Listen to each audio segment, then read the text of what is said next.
Oh, you think you a big shot? Keep going. Yeah, so it's like us against them. Nowadays, you find that there's a whole bunch of prisons. There's a whole bunch of Atticas, the coaching terms on the prisons. You got Washington, which is a medium. You got Elmira.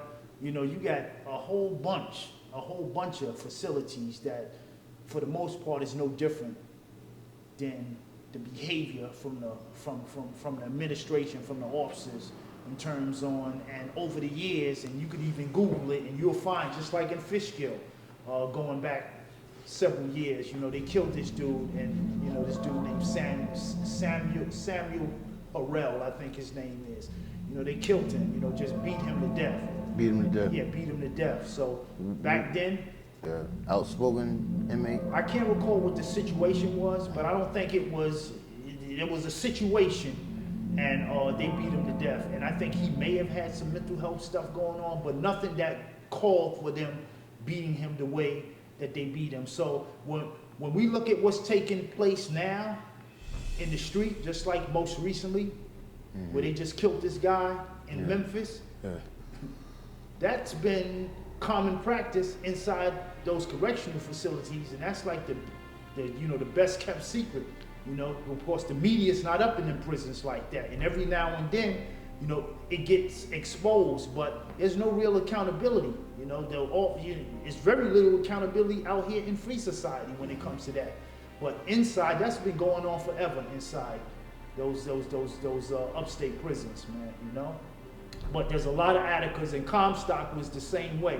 They had a black officer there, a white officer in Comstock named German, right, that was killing cats, and officers that had a black baby with a noose around the neck of a baby.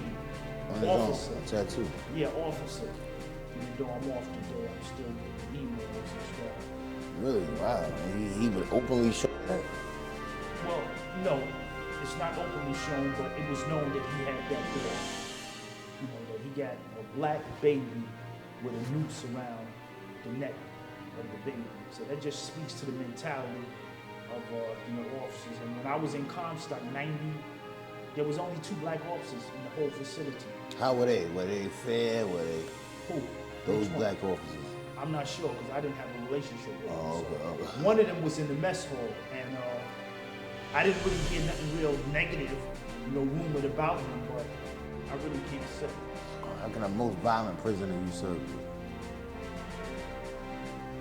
Well, I think that every match that I've been in was equally violent. No, I'm saying prisoner, inmate. Oh, Most violent inmate you've served with. yeah.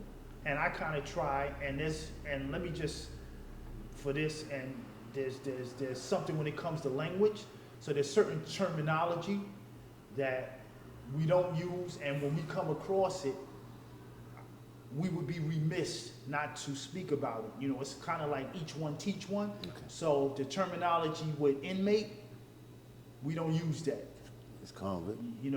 We don't use convict. Those are stereotypes that individuals put upon people, they're dehumanizing, so to say.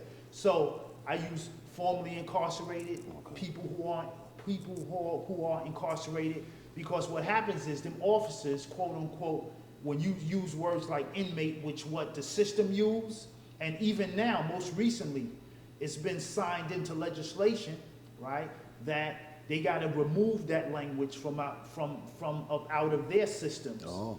So inmate is not supposed to be used by docs. They rewriting, the language inside to say formerly incarcerated or justice impacted.